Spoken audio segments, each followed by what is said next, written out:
Bienvenue à l'édition spéciale de notre journal de la Convention. Nous sommes heureux de vous accueillir sur notre plateau. La symbolique du voile déchiré et les mystères de la mort de Jésus ont été au menu des échanges des conventionnistes avec les différents orateurs. Suivant le reportage sur la symbolique du voile déchiré, réalisé par Herman McDaniel et Olsen Ngonga. Voile est déchiré.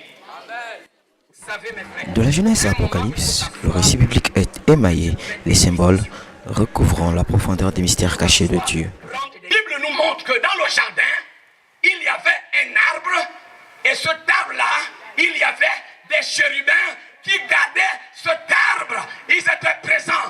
Maintenant, je vous pose la question. Dans le jardin d'Éden, qui était présent?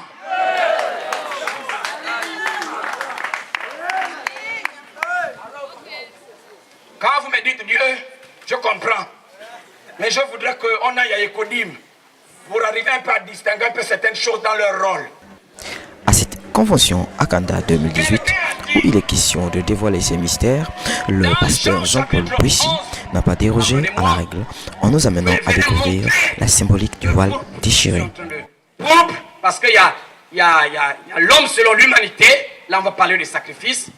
Voilà, mais il y a pourpre qui parle aussi de grandeur, quelque chose d'éclat, quelque chose qui est puissante.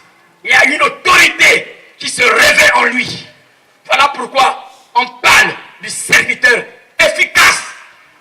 Et dans le livre de Marc, il y a 18 miracles sur 35 qui nous sont présentés dans les évangiles, dont l'expression clé est aussitôt.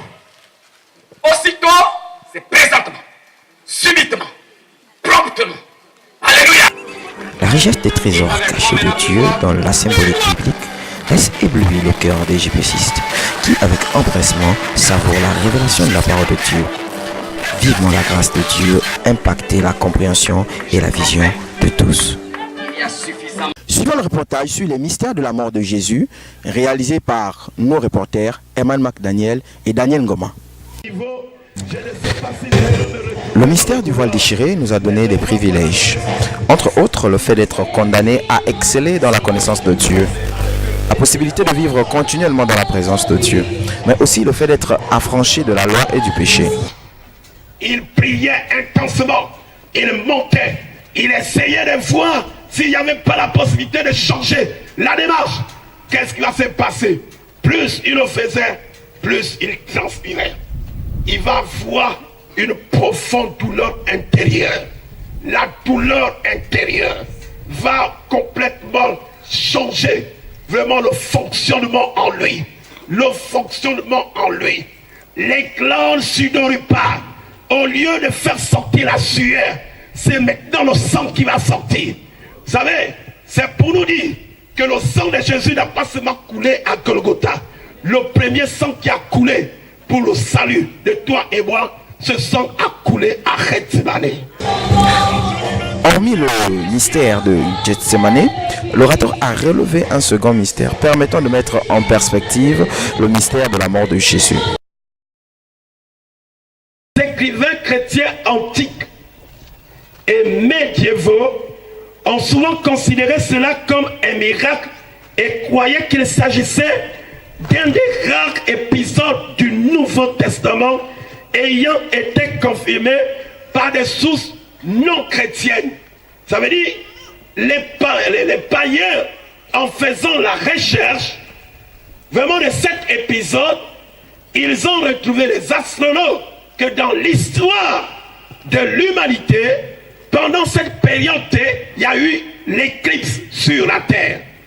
Mais la particularité de cette période, généralement, comme c'était la période de la Pâque, et c'est important que vous me suiviez, parce que l'objectif, c'est de montrer le mystère.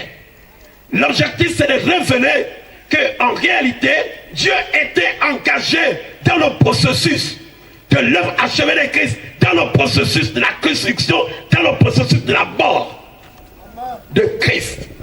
Ces deux faits survenus à l'instant où Jésus acceptait le plan du Père de faire de lui l'agneau de Dieu qui ôte les péchés du monde, renferment en eux-mêmes la clé du mystère de la mort de Jésus.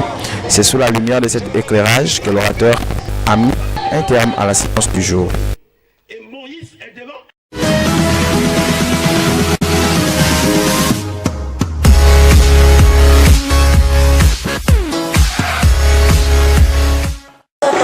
Bonsoir ma fille. Pasteur, dans votre message de la matinée qui avait pour thème la symbolique du voile déchiré, il y a une question qui a suscité la curiosité des jeunes et nous voulons mieux comprendre. Vous avez eu à dire, je cite, quand le Seigneur t'a donné la permission, il te donne aussi la capacité morale élégante. Qu'entendez-vous par capacité élégante? Il faut ici savoir que le voile étant déchiré, nous avons toute la plénitude de la beauté de la divinité en nous. Quand l'Esprit de Dieu opère dans la vie de quelqu'un, il n'opère pas que dans la dimension spirituelle, celle de la prière, celle du jeûne. Dans la mesure où nous avons été créés à son image et à sa ressemblance. Et quand nous regardons la beauté de la création, nous pouvons effectivement voir que si le Créateur a rendu la nature belle, ce n'est pas notre corps qui restera moindre. Quand le voile est déchiré, c'est également la conscience que nous avons. Elle remonte afin que nous puissions comprendre que nous sommes des êtres distinctifs et nous devons valoriser l'être que nous sommes. Donc, dans la thématique du voile déchiré, il y a en effet une résolution de changer son caractère, de changer sa façon de voir les choses, de changer le monde, mais aussi de changer son accoutrement, de changer sa moralité et de changer ce qu'il est. Donc, dans cette dimension, il faudrait que nous puissions joindre l'ultime à l'agréable. Nous ne pouvons pas professer que Dieu est le Dieu riche, le Dieu grand, le Dieu qui m'a délivré et rester dans un état moribond. Non, il faut élever le standard. Ok, pasteur, je poursuis votre citation. Vous savez, mes frères, il ne faut jamais montrer que tu n'as rien, que tu n'es rien. Est-ce que cela implique qu'il faut être hypocrite? La Bible dit que la foi vient de ce qu'on entend. Et ce qu'on entend vient de la parole de Dieu. Nous avons une valeur intrinsèque, une valeur au-delà de nos conditions humaines, au-delà de nos conditions qui sont créées par le manquement. Nous avons tout. N'oublions pas que nous avons été créés par la terre et avec la glaise de la terre.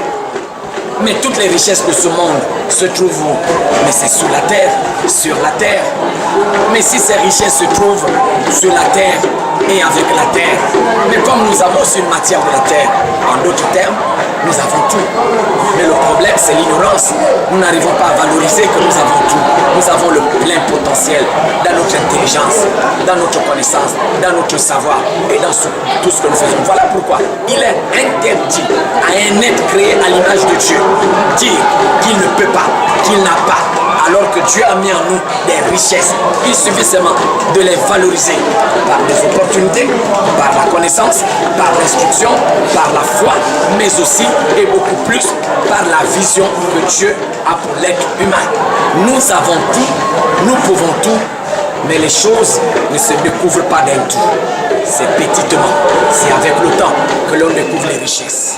Voilà pourquoi je conclue en disant, mes frères et sœurs, nous sommes riches. Ne dites pas que vous n'avez pas.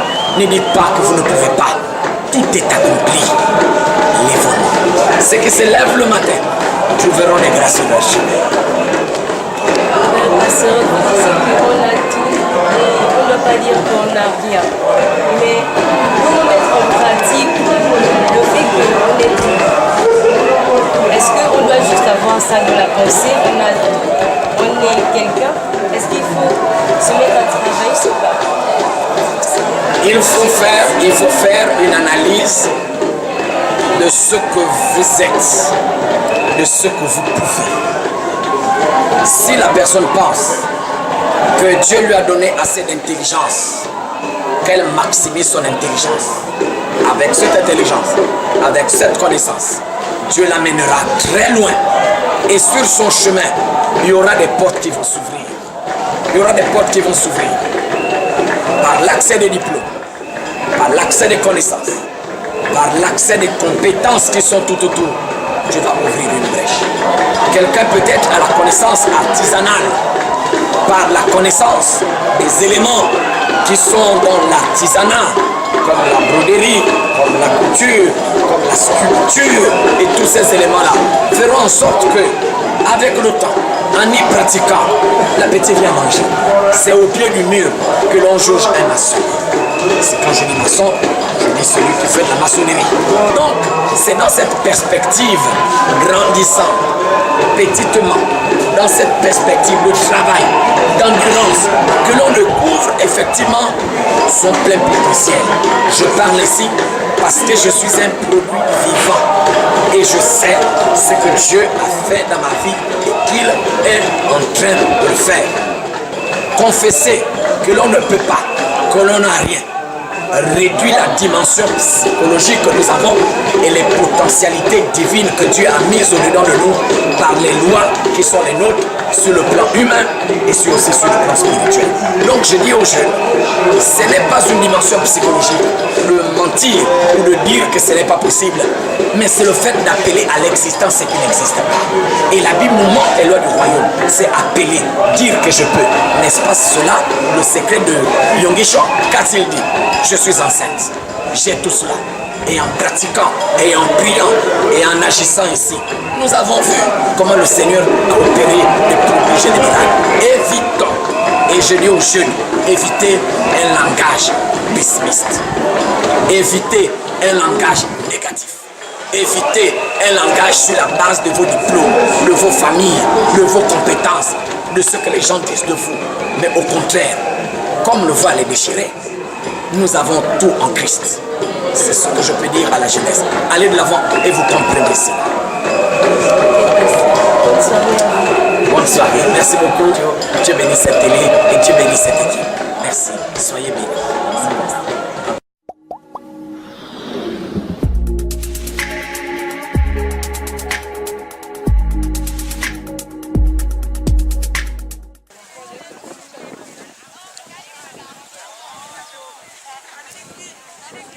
Allons-y découvrir quelques appréciations de certains délégués concernant la qualité, la quantité et la diversité des repas.